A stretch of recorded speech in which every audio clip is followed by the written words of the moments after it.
ñu ngi leen di nuyu di leen di jaajëf bu baax sunu mbokk internet yi ñuy topp saa su nekk ci suñu chaîne bi ñu naan ko 221 people tey nag dama ñëw fii seet si kii di Mame Mactar Gueye di vice président ONG Jamra ñu war a waxtaane lépp lu bokk ci jamono réew mi ak xew-xew bi damay bàyyi mu nuyoo ko mbokk askan wi Mame Mactar maa ngi lay bàyyi nga nuyoo ko mbokk internet bu 221 people. waa kay jaajëf ginnaaw bi ma leen yeesalee sama ziar ak sama nuyoo te sóoraale si naturellement seen téléspectateur plateforme 221 people di leen nag baalu wax ci li ñuy coppati ñoom ci seen i jot ngir mën ñu taataan nopp ngir ñun ñëpp ñu mën a jëlee njariñ ci laaj ak tontu bi nga xam ne moom la ñu fas yéene seq incha allah. jërëjëf ñoo bokk déggandoo ko gis ngeen nuyoo set yu sell yooyu mu def ñu ne ñu ngi koy fay bu baax fas yéene ko dalal comme ni ma ko waxee ci njëlbeen sama introduction Mame Mactar daa am fu ma bëgg a njëkkee ndax dañoo seetlu jamono ji léegi gis nga fi feebar bu bon bi toll te ñu ngi gis ñu bëri di joxe ay 1 million ay 2 millions jëm ba 10 millions pour nit ci mën a jàppe ci xeex bi yéen fu ngeen ci taxaw yéen waa Jamra. waaye ñun nag wax dëgg yàlla comme que yàlla suñu borom dafa dogal ay taalibe lañu te taalibe ci niñ ko yaree ci daara mooy lu muy def rek ñeel askan wi na ko teg ci fii sabilillah c'est-à-dire na jëf te yàlla tax moo tax nag gisu leen ñu ci plateau télé yi gisu leen ñu ci rajo yi dañuy góorgóorlu rek si suñu ay dërëm yu tuuti yu ñu am cotiser ko ak tamit bonne volonté yi nga xam ne li Jamra di liggéey février 83 ba léegi di fanweeri at ak juróom-ñaar ñor na leen ñoom itam la ñu yéene rek làmb ko seen poos ñu dajale ko dal di jënd nag jumtuwaay yi nga xam ne moom la néew ji doole yi soxla ngir mën a fegu ci jàngoro ji mu di ay produits yoo xam ne dana désinfecté yu demee ni ay eau de javel yu demee ni saabu yu demee ni ay gel et cetera donc yooyu daal ci la ñu nekk nii di seeti sëriñu daara yi di leen ko jox ngir ñu mën a fekk ak taxaw taalibe yi di seeti tamit ay jatuur xam naa xale yi xamuñu luy jatuur mooy veuve ak ay orphelin di leen ko dimbale kon nag ñun ci wàllu prévention ci loolu ci tànk yooyu la ñu taxaw waaye itam ma ngi gërëm tam rajo communautaire yi parce que ñoom ñu ngi sàkku ci Jamra ñuy joxe seen voix ngir population yi mën a dégg ay mesures élémentaires de prévention bokk na nag ci ki ñuy jëkk a gërëm naturellement mooy waa Manore FM waaw Jamra ngi liggéey ak ñoom gratuitement nag ñun laaju ñu leen dara di leen defal ay spot audio ñu mën di ko jàllale ngir askan yu mën ci gindeeku incha allah. alors maa ngi profité tamit wax ni mbir mi dafa laaj tam taxaw seetlu ndax xoolal rek ferñeent bu tuuti toq bu tuuti ba pour nga gis ko sax waaye kër docteur foog ñu jël loolu ñuy wax microscope muy le virus Covid 19 ak na mu tuutee waaye la muy tuuti yëpp lëmbale na àdduna bi yëpp terrorisé na àdduna bi yëpp. kenn nelawatul ba yandoor billaay nga xam ne yàlla rek ko mën ñu war ci nag doxal xelu taxaw seetlu gi xool ban message lañu suñu borom bëgg sànni loolu mat a bàyyi xel la ci biir loolu nag ñu fàttali ne rek que fii ñu toll nii réew bi ñuy gën a jege culturellement ci réew Europe yi ñoom ñu ngi toll ci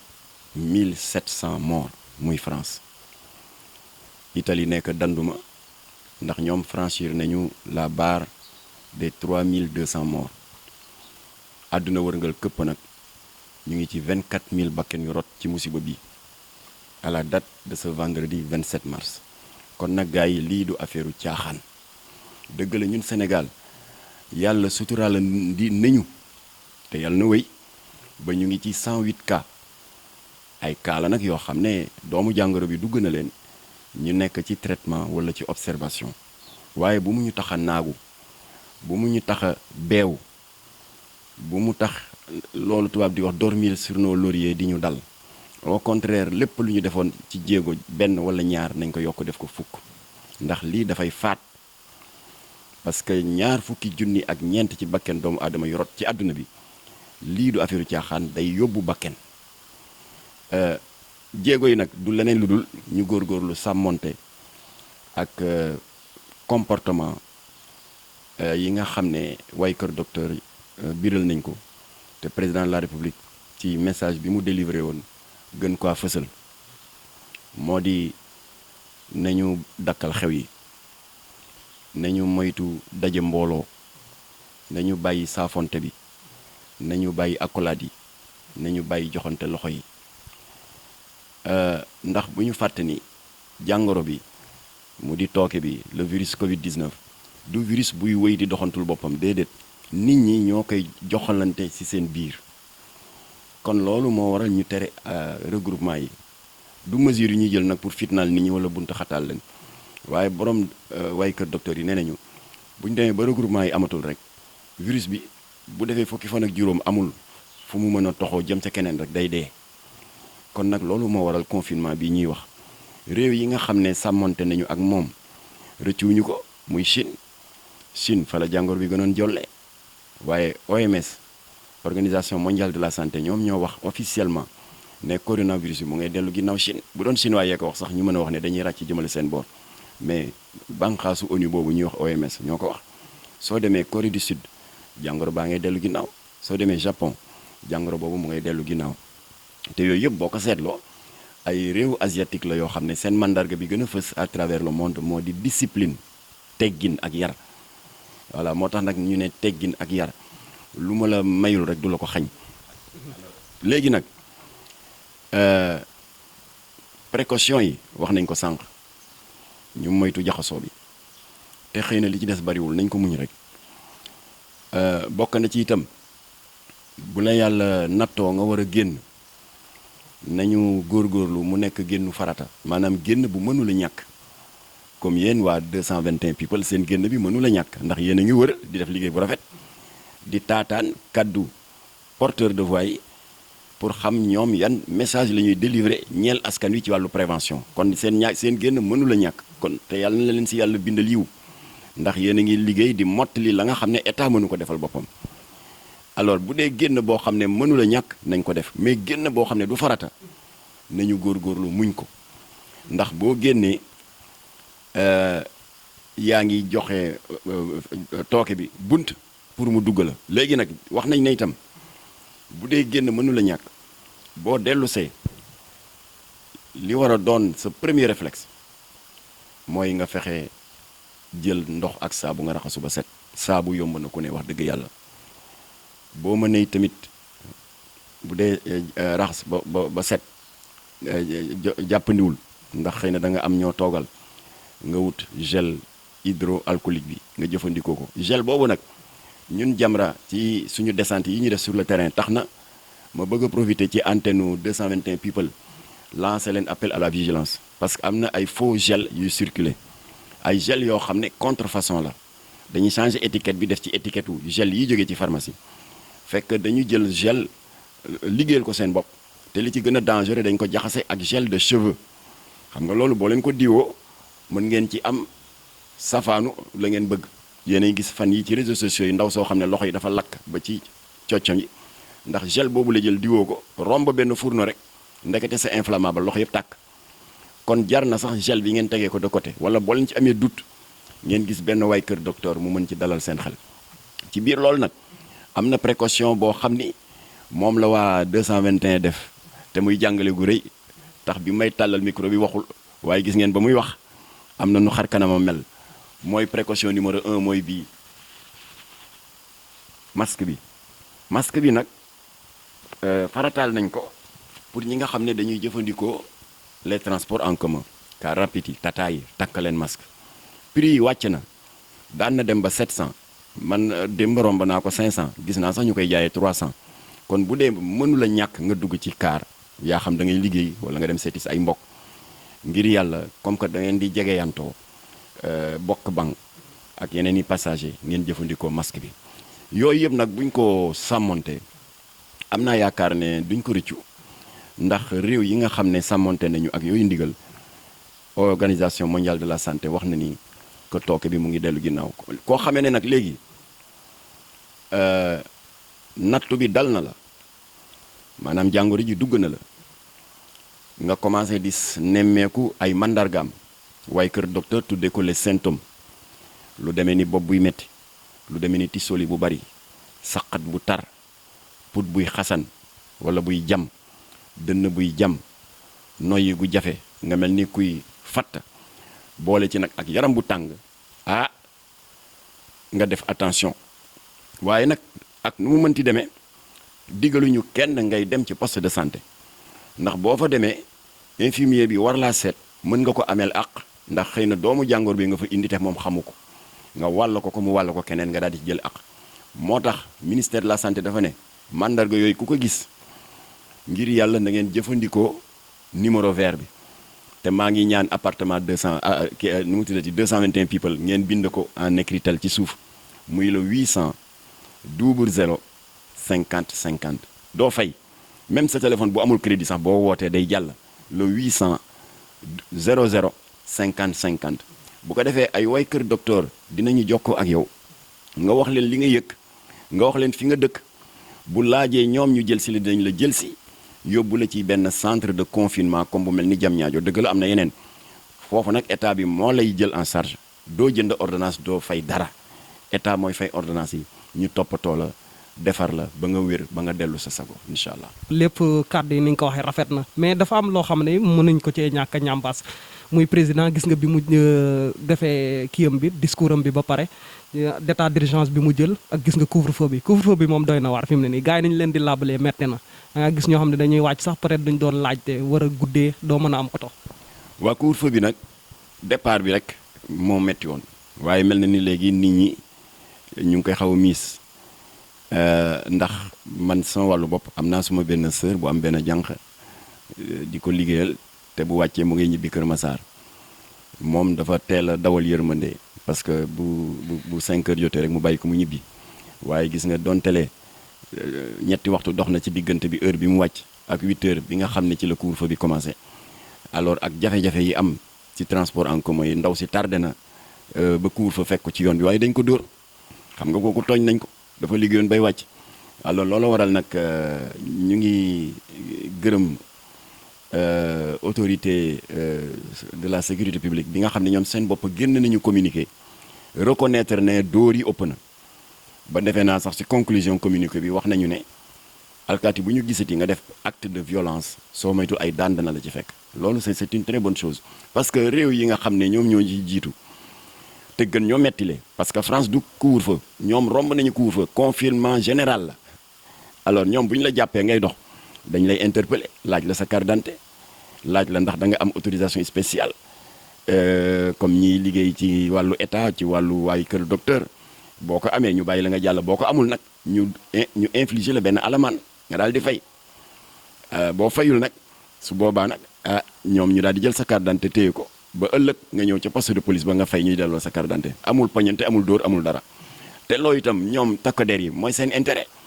ndax xale bi ma gis ñu daaneel ko ci benn mbeddu Médina alkaati yi njatt ko yéeg ci kawam di ko dóor xale boobu bu doon dafay am jàngoro bi yow alkaati bi di nga ci loru parce que dana la ko wàll kon dóore bi arrangé wul kenn arrangé wul ki ngay dóor arrangé wul kiy dóore nañu bàyyi dóore bi am naa yaakaar ne sax dakk na ndax autorité policières yi yëkkati nañ ci kàddu génn nañu communiqué fësal nañ ko waaw léegi nañu góorgóorlu rek 8 heures bañ ñu fekk ci mbedd mi. solo voilà moo tax nag interview bi sax bugguma leen ci ameel ax ndax bëgg naa yéen waa 221 people ngeen mën a ñibbi ci jàmm ak xel mu dal te couvre-feu bañ leen fekk ci yéen ci yoon bi balaa ñu naan Jamra leen ameel ax ndax duma lañ leen yàlla bu mu leen dal. am na solo Mame Mactar ñu nit balaa ñëw duma mais xam naa yàlla baax na fi may jeexale ci sama njëlbeenu question maanaam ci émission bi maanaam côté transport bi doo ko seetloo fi mu ne nii jégg na dayo yokk nañu paas bi mais dañ leen a limité nombre ñi nga xam ne ci lañu dugal ci oto yi fi mu ne nii dañ koo wàññi aussi paas bi moom noo ko natt romb na ko. waaw kay moo tax man damay lancer appel rek ci syndicat transporteurs yi. ñoomin Alassane Ndoye ak ñeneen ñu baax ñi nga xam ne ñoo ŋànk mbirum transport nañu ñaan chauffeur si ñu dawal yërmande ndax nattu bi ñëpp la dal ñi ci gën a loru nag mooy néew ji doole yi kon nag jaaduwul nit ki fa mu daan fay ñaar fukki dërëm nga xam ne léegi situation bi am na nga doubler pass bi loolu metti na parce que man démb maa ngi am suma benn jarbaat bu ma yónni woon am course bu mu doon def fii ci pharmacie Guigon war a ñibbisi fii ci Yoff en temps normal daawul weesu 3000 francs waaye taxi ba daf ko facturer 7000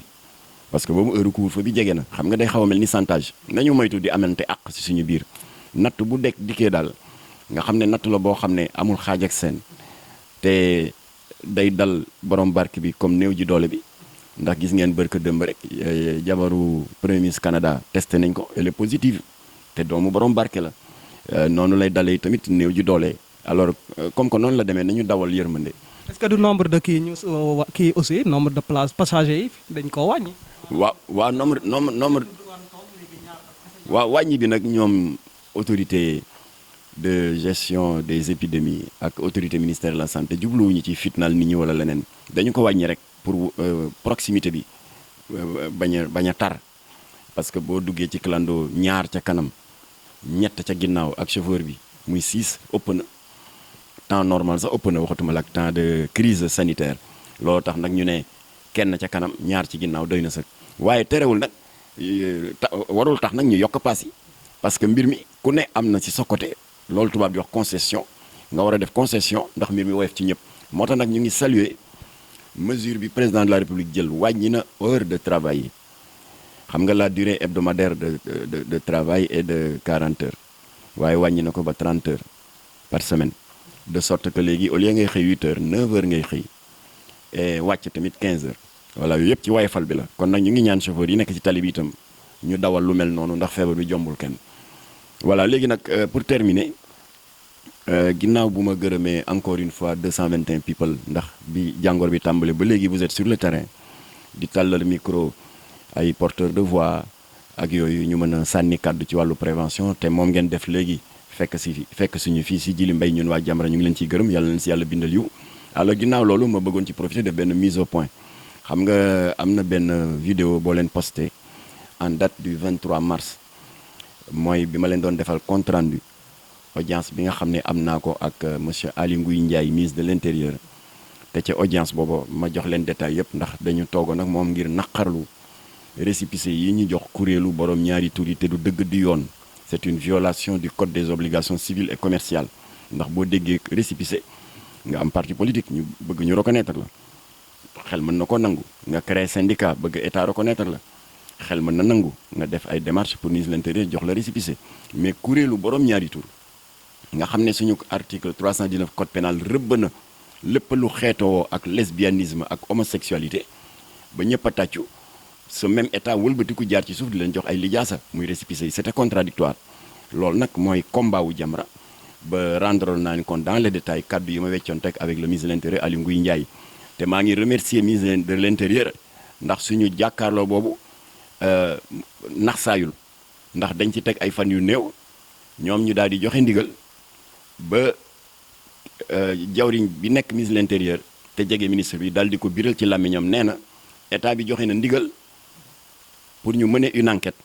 ba xam récépissé yooyu ci yan condition lañ ko joxe ak ku leen ko jox ak lu tax ñu jox leen ko ñun loolu lañ doon demandé bëgg nañ mu leer kilifa gi yëkkati kàddu googu nag moom la ñuy wax Ahmed Bokar Kane c'est le directeur des libertés publiques voilà ñu ngi am yaakaar ne nag ça va être suivi des faits waaye de toute façon ñun Jamra on reste vigilant pour que mujj gi daal ñu xam nu wànnent mujj ak i bëtam alors léegi nag ba may lim ay échantillon association d'homosexuels yi bénéficier de ces récépissés là